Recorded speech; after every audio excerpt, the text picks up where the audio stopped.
Welcome back to the channel, Homemaker. I'm so glad you're here today. In today's video, I'll be sharing with you some of my biggest homemaking secrets. I'm coming to you today as an older homemaker, and I'd like to share some advice with you that can help you build a closer family. When I sit back and look at the lives of my children and how well they've turned out and how close we are now that they're young adults, they're actually people that I enjoy being around. I don't think any of that would have been possible without family dinners around the table.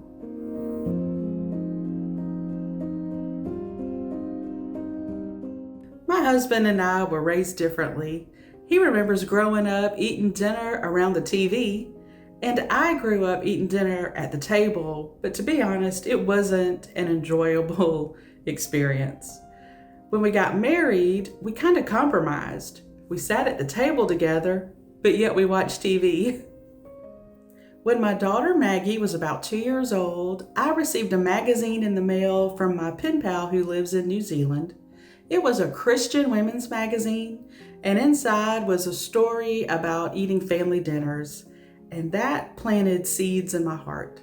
So I asked my husband if we could have a family dinner together, and I could tell he didn't want to, but he gave in. And Maggie just thought it was the best thing ever, and she wanted to do it again the next night. My husband reluctantly agreed, and I'm so glad that he did because a new family tradition was born.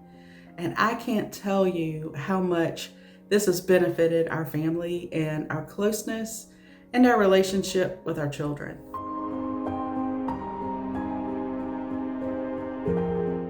So, how do you get started with family dinners? Well, if this is something that's new to you and your family, you might be like me and face some opposition, but don't give up. They say it takes about 30 days to form a new habit. Set a goal for how many nights a week you'd like to eat together around the table, because realistically, you probably won't be able to do it every night. We usually eat dinner together 4 to 5 nights a week. And don't use the dinner table as a place for discipline, and I'm speaking from personal experience. If you do that, your family won't want to be there, and they won't enjoy your time together. Your family is so precious.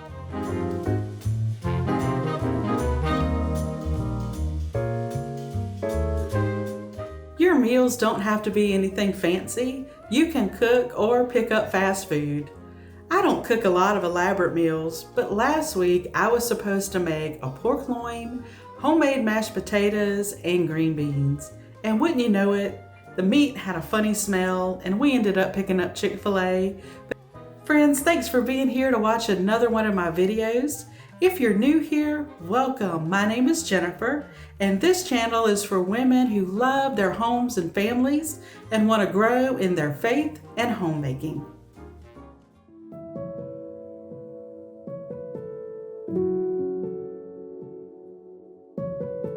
Sometimes I like to use tablecloths just to mix it up.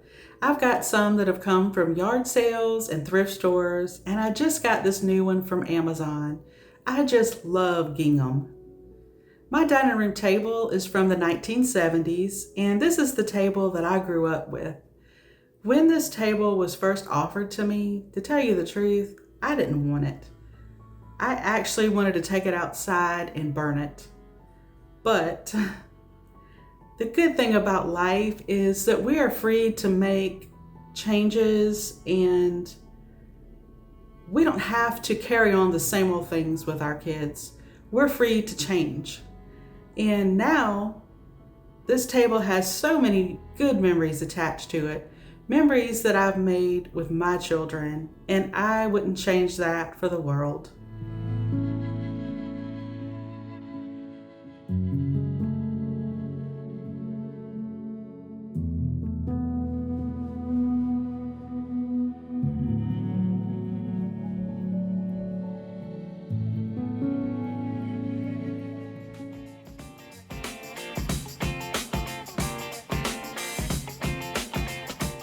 Do you and your family already have family dinners together?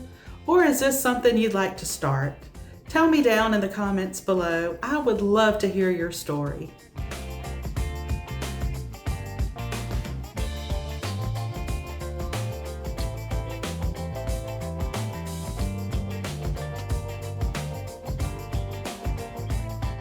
Maybe you're a homemaker with an empty nest. I think it would be so fun to plan weekly or monthly family dinners with your kids and grandkids. I've got some more homemaking secrets that I would love to share with you. Having a strong marriage is the backbone of your family. Make sure to set some time aside for you and your husband to spend alone together. It doesn't have to be anything expensive or elaborate or fancy. Me and my husband love to go on drives in the country every weekend. It gives us time to talk about everything from our dreams to our bills. And some other things you could do would be to go for a walk or to just sit outside on the porch alone.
I have one more piece of advice I'd like to share with you, and that is to start some yearly family traditions.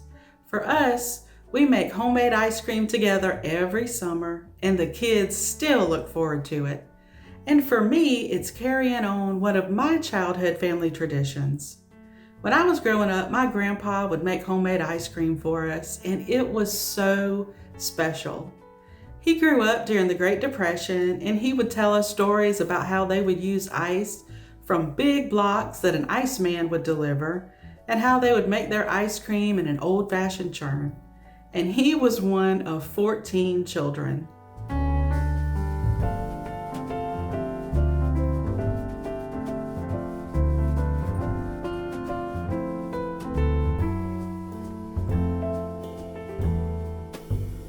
The recipe that I use comes from a good old church cookbook.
He's been gone over 30 years, and I still have these sweet memories. I hope when my kids are older that they will have sweet memories of us all sitting around the dinner table together. Don't forget that you are planting seeds in the hearts of your children. You don't have to be perfect, and your family meals don't have to be perfect either.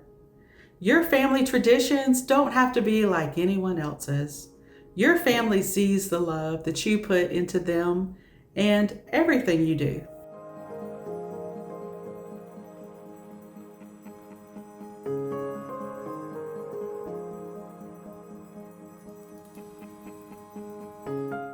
I'd like to share Proverbs 16:3 with you.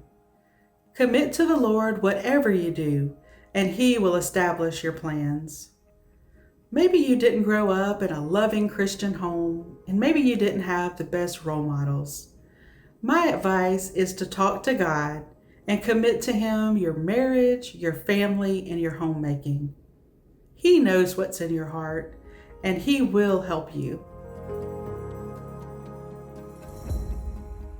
Before she passed away, my mother-in-law confided in me her regret that they didn't have family dinners around the table when her kids were growing up.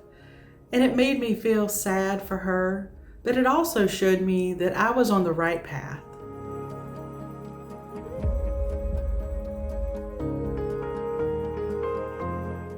It's not too late to sign up for the summer mail out that I'm doing.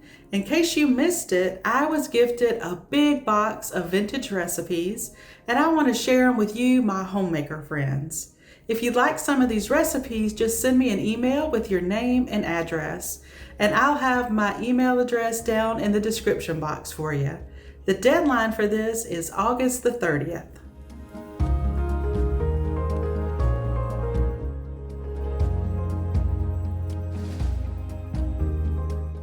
Friends, thank you so much for being here today. I'm so glad we got to spend this time together, and I hope I shared some ideas that you can use. If you have a prayer request, please tell me down in the comments. I would love to pray for you. And until next time, happy homemaking.